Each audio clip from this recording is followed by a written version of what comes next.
So this shows Friday what we did in class, and I want you to see that your assignment is to finish the practice set that's on paper for lesson 13 and to watch this video to make sure that your answers are correct. Our goals in this lesson was for you to understand that an inequality is a statement that one expression is less than or greater than or equal to another expression.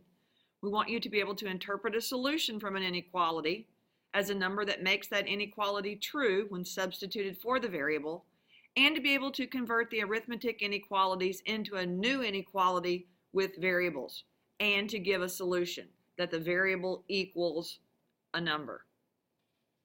So we went through some examples in class, and I don't have those done yet because it's 7:07 in the morning, so those will come later. But where we end up here is with your homework, this problem set. You are to match each problem to the inequality that models it. One choice will be used twice. So try these and then check your answers. Please don't go on until you've really tried the work. So I've taken a look at number 1. Sum means add. Sum of what? We're going to take sum of 3 times a number, and here at the and is where the plus sign actually goes. Sum tells us to add, but the word and is where the plus sign is going to go. And -4 is greater than, this is the symbol, than 17. So I've got 3 times x plus -4 is greater than 17. And when you look over to the side, you'll see that, see if I can do this, look at there, that matches with letter C. Why don't you try that same strategy and do the next one? You'll notice that the second one is very much like the first one, except that it changes to less than. So we still have sum, we're still adding. What are we adding? 3 times a number and -4, but in this case it's less than 17. That makes it match with letter B. As you get down to the last 3, you'll notice that some of the words in there aren't as clear cut as what we've done before. Sum of 3 times a number and -4 is the same, but in the next one it says at most, which means this 3x plus -4 can be no higher than 17. It could be 17, so it's equal to, but it's got to be smaller or equal to 17. So at most is an indication to use the less than or equal to sign. Now the same kind of incident happens here at the next one. The sum of 3 times a number and -4 is no more than 17, which means that, same idea, it can't be any higher than 17, so it's less than. It can be no more than 17, but it could be 17. So both of these words would translate to that less than or equal to sign. Number 1 is at least. Okay, the difference here is, can I move this? No, I can't move that. We've got the 3x plus -4, at least 7. At least 7 means the smallest number it could be. The minimum amount would be 17, so it could equal 17, but we could also have more than that if it's at least. And these are some new phrases that you'll need to know as we go through translating inequalities. Number 2, if x represents a positive integer, find the solutions to the following inequalities. So A is almost so easy it's hard. X is less than -4. Please remember that when you have a solution, you have a variable isolated on one side, a constant on the other. Is that what A has? It does. We've got the x, it's isolated, so the solution would be x would be less than 7. We could put 6 or 5 or 4 or 3 or 2 or 1 or -18, any of those in for x, and that would make it true. Oh, but it says it's got to be a positive, so I take that back. Can't be -18. Okay, give the others a try. They're going to be more like what you're used to. Let's go ahead and take a look at B. X minus 15 is less than 20. Your goal is still to isolate the variable. You're still going to do whatever you do on one side, you're going to do on the other. This time it's just going to be on the other side of the inequality. To isolate the x, you've got to get rid of this negative 15 or subtract 15 by adding 15 on both sides. Same steps we did before. Negative 15 plus 15 is 0, and x is less than negative 35. You'll remember that when you add or subtract on both sides of an inequality, that the sign does not change.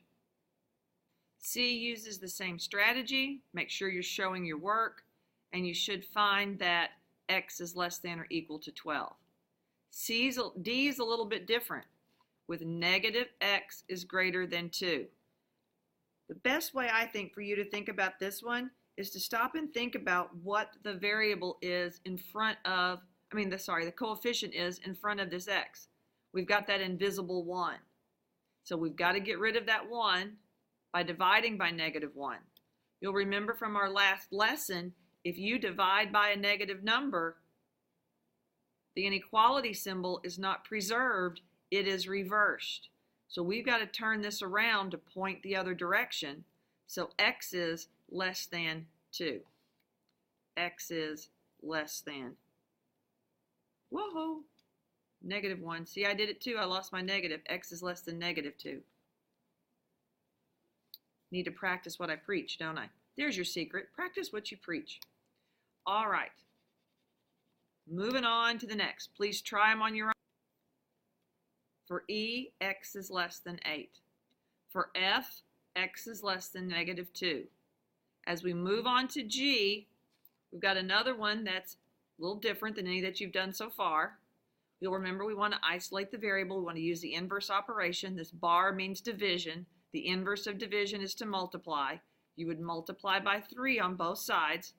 Those 3's cancel out, and so x would have to be less than 6.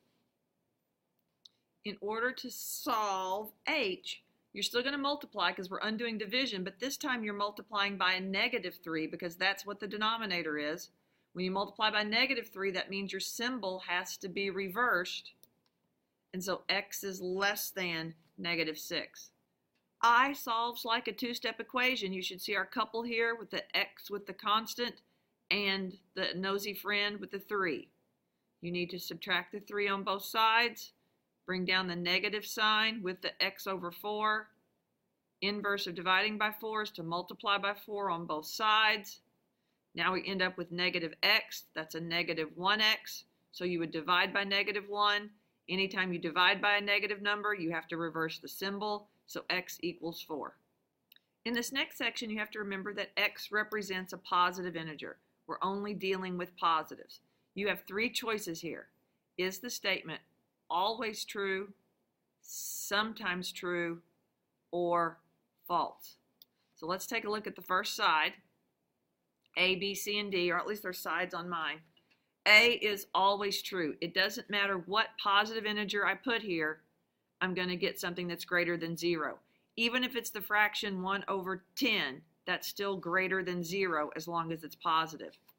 X is less than 0 is absolutely false. There is no positive number that you could put in here to be less than 0. Even 0.0000008, if it's positive, is still less than 0. For C, it's always true. Any positive integer is going to be greater than negative 5. For D, it's sometimes true. I could give you a positive integer of 1, and 1 would not be greater than 1. So it's only sometimes true. On the other side, at least for me, it's the other side. X is greater than or equal to 1. Well, that's always true. Any positive integer, 1, would make that true. X is not equal to 0. That's always true because a positive integer has to be a whole number, guys. I'm sorry, I used fractions and decimals before and I shouldn't have. 1, 2, 3, any of those are greater than 0. 1, 2, 3 are not equal to 0. Ooh, I'm losing it. 1, 2, 3, and 4 are not equal to negative 1. So that's always true. And this is only sometimes true because I can give you an example when it's false. 5 does equal 5. So it would work for other positives, but it won't work for that one.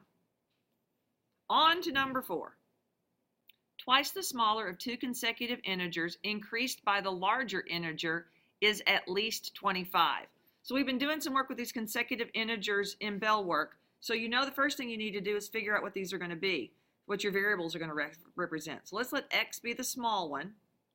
And then the next consecutive integer is going to have to be x plus 1. And that will be our larger one because that'll give us the next one. So if x is 5, x plus 1 is 6. It gives us that next integer. If x is 10, x plus 1 is 11. That's how we get those consecutive integers, just like we did in Bell work on Friday. Now we go back to twice the smaller, 2 times, increased by the larger, plus x plus 1, is at least, so it could be 25, or it could be greater than 25. Now, that's probably the hard part. You solve it, come back and check your answer, because I'm running out of time. So as you can see, my solution to my inequality is x has got to be greater than or equal to 8. So we're supposed to say, would 7, 8, or 9 be a solution? Well, 7's not going to work because x has got to be greater than or equal to 9. 8 or 9 are possibilities. Now we need to actually put it back in that scenario and see which one works. So if we back up, I'm trying to back up. I'm not doing a very good job of backing up. So here I tested 8. I had 3x plus 1. I substituted in the 8, added 1. 25 is greater than or equal to 25. You need to do the same thing now with the 9. This is also true. When you substitute in a 9, you'll get 27, and that's greater than or equal to 25. But look back at what the problem actually asks you for. The question actually asks us for the smallest number that will make the inequality true. Well, that would have to be 8. So the smallest integer is 8. On to 5. Starting with A, the length of a rectangular fence enclosure is 12 feet more than the width. If Farmer Dan has 100 feet of fencing, write an inequality. Don't have to solve this one, just write the inequality to find the dimensions of the rectangle with the largest perimeter that can be created using 100 feet of fencing. So I started here with A, and I want W to represent the width. Then W plus 12, because it's 12 feet more than the width, will be the length. Then I drew myself a little picture here. Here's the rectangle with the length and the width labeled. You were supposed to find perimeter. We've reviewed that for a couple times in class. That means you have to add up all the sides. And all of that has to be less than or equal to 100 feet because that's all he's got. He can't have any more fencing than that. So we end up with the equation 4W plus 24 is less than or equal to 100. For part B, we are to find what are the dimensions of the rectangle with the largest perimeter. So we've got 4W plus 24 has got to be less than or equal to 100. We're going to solve that equation first. So now's where you have to solve it. Didn't have to do it in A. Solve this equation. With the equation solved, you'll find that W is less than or equal to 19. So 19 is the absolutely maximum width we could have. If you remember, the length has to be W plus 12. So 19 plus 12 is 31. That would be 31 feet would be your max length. Now that we know that, the last thing here says find the area. So I've drawn my rectangle again, and this time I've labeled the length and the width. To find the area, you've got to know the formula. Once you know the formula, you can substitute in the numbers. Once you substitute in the numbers, you can multiply. That's about all the time I want to take of yours this weekend. So we're going to stop here, and we'll do number 6 first thing when you get to class on Monday. So see you then.